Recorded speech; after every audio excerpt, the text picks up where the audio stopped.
Hi, I'm Megan and welcome to my kitchen. In today's What's for Dinner video, I'll be sharing with you what meals we had this past week. Our dinners were easy to make, budget friendly, and delicious. So if you're looking for some weeknight meal ideas for your family, just keep watching. For dinner this first night, I made French dips. Gary had requested this. I have shared this before on my channel, but I wanted to share it again because it is a super quick and easy and delicious weeknight meal idea. So here I've got a couple of hoagie rolls. These were in my freezer. I just allowed them to thaw. And then I had a couple hot dog buns that needed to be used up, so I'm going to use those as well. I'm just going to take a little butter the rolls, and then I popped these into the oven at about 400 degrees and baked them for maybe about 5 to 8 minutes or so, just until they're toasted. Next, I'm going to add the roast beef. You could, of course, cook your own beef in a crock pot or Dutch oven, low and slow. We're going for easy tonight, so I'm just using some prepackaged deli roast beef. Next, we like onions and mushrooms on our French dip sandwiches. If you just like onions, or if you don't like them at all, you can totally skip this, but I just sauteed them in a little bit of butter, salt, pepper, and Worcestershire sauce. Cooked them for maybe 10 or 15 minutes until they were tender. And then once I've added that, I'm going to add on some sliced provolone cheese. These are going to go back into the oven. Again, it was set at 400 degrees, and these baked for about another 5 to 8 minutes or so until the bread is toasted and the cheese is melted. Now, to dip this, you could use an au jus packet. That's, or use au jus from the making the roast beef. But I like just using this canned beef consomme. It's got good flavor, and I just add in a couple dashes of Worcestershire sauce and just allow that to warm up on like medium low while the French dips are cooking. And here are the plates. So we've got the French dips, the au jus, and then for the sides, I wanted a salad. And so that's what I made for me. And then for Gary, we went to lunch this day, and Gary had a few leftover onion rings. I had some leftover fries. We brought them home. So I just warmed them up in the air fryer for him, and that was our dinner this night. For dinner the next night, Mom and Dad had asked us over to their house to have a family Sunday dinner. So we went over there, and here's what they made. Dad made a pot roast in the Instant Pot, and then did a really, really delicious mushroom gravy to go with it.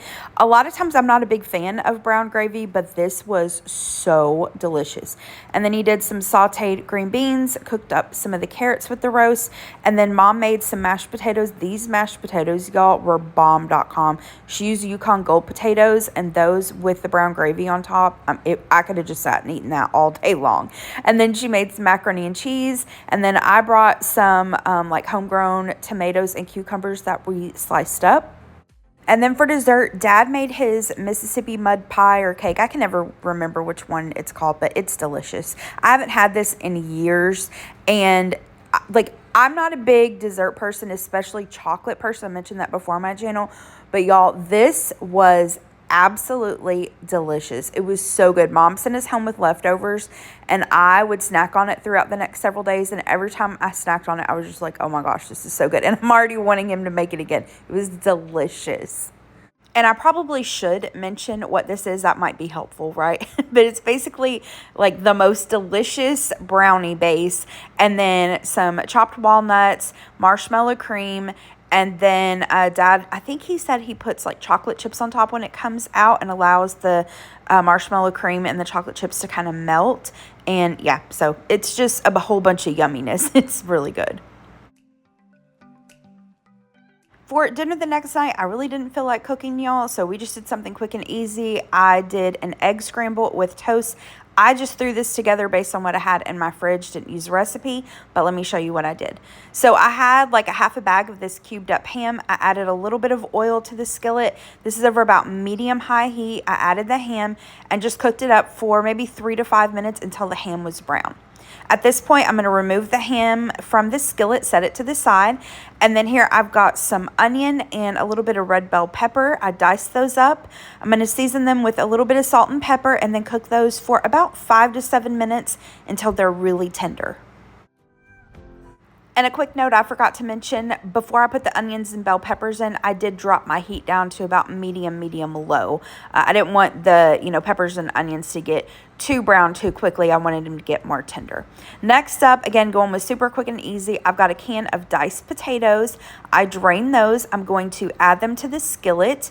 And then I decided to season these up with some Tony Chachere's. So I'm just going to add that, give that a stir, and then I cooked that for maybe about another 5 minutes or so until the potatoes got brown as well. Next up, I've got some eggs. I think I used 6 eggs here.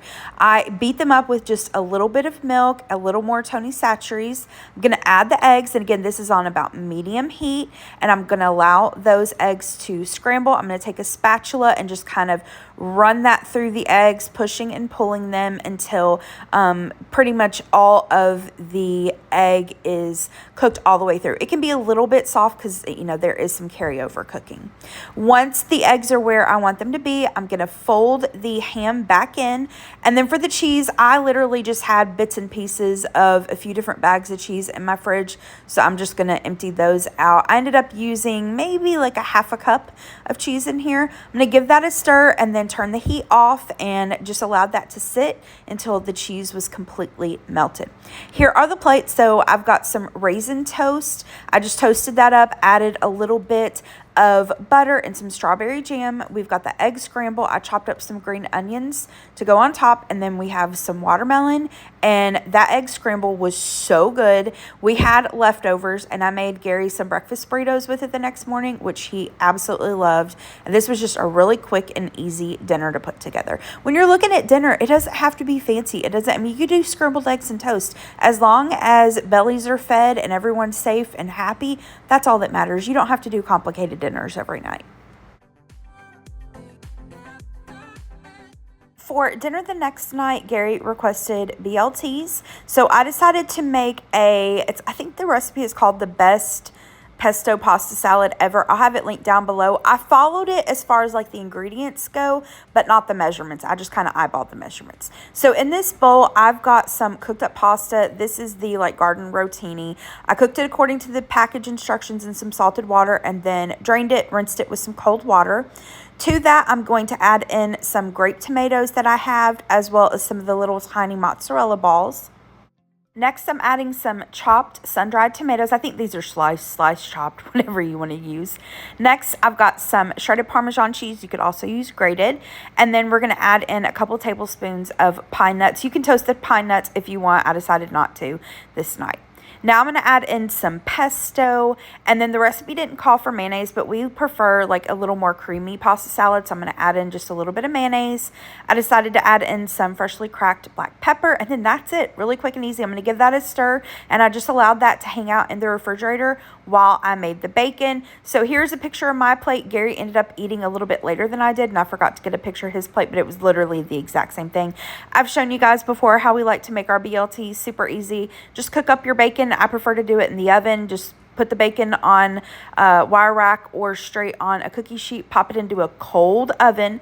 Turn the oven to 400 degrees and then cook it for about maybe 15 to 20 minutes, just depending on how thick your bacon is and how crispy you like it. And then we like to do mayonnaise, a little bit of barbecue sauce, lettuce, tomato, and the bacon. And then we have the pasta salad. Quick and easy and yummy dinner. Dinner the next night was yet another quick and easy meal. Let me show you what I did to put this together. So first up, I have these spinach feta chicken meatballs that I got at Sam's Club. They've been in my freezer and I've been looking for a way to use them up. On Pinterest, I'd come across a recipe for a chicken meatball orzo bowl. And so I kind of loosely followed this. I just used that as inspiration, but I will link that recipe down in the description box below in case you want to check it out. It does have a recipe for homemade Greek chicken meatballs, so you can check that out. Like I said, I'm just using the ones from Sam's Club tonight. And then I'm going to use this Uncle Ben's rice pilaf. This is the 90-second rice. You just pop it in the microwave. I have some Kalamata olives for Gary's bowl. I don't like olives, so I'm going to skip it. Cucumber, tomato, I've got some feta cheese, tzatziki sauce, And then I have these little non-dippers that I'm going to heat up as well. So I just followed the instructions on the package. I did one of the package of chicken meatballs. It came with 2 packages in there. I just baked it according to the package instructions. And then to assemble the bowls, I just laid down the cooked rice, added on the meatballs, our other toppings, and this was really good. I was kind of honestly worried about the chicken meatballs. With it being like ground chicken, I was expecting them to be really dry, really tough, and they weren't at all. They were juicy, they were flavorful, they were really good, and Gary really loved this especially. So if you see those meatballs at Sam's Club, grab you a package and give this a try. For dinner the next night, we just ordered Chinese takeout from our local favorite restaurant. We started out by getting their poo-poo platter, so it came with a couple egg rolls, fried shrimp, crab rangoons, ribs, chicken on a stick, and then a couple fried chicken wings. Gary got their sesame chicken with lo mein, and then I got the sweet and sour chicken with fried rice, and we just snacked on it. We did have a ton of leftovers, so we had it for lunch the next day. But yeah, that was dinner this night. For the last dinner in this week's video, I'm making chicken Parmesan. Now, I've shared several different variations of chicken Parmesan before on my channel. I make it many different ways. This is more, I guess, the traditional way of making it. So I'm going to start out by making a quick homemade marinara sauce. You absolutely can use the stuff in the jar. Normally I do, but I just didn't happen to have any on hand this night, and I wanted to show you, how you can put it together if you don't have it on hand.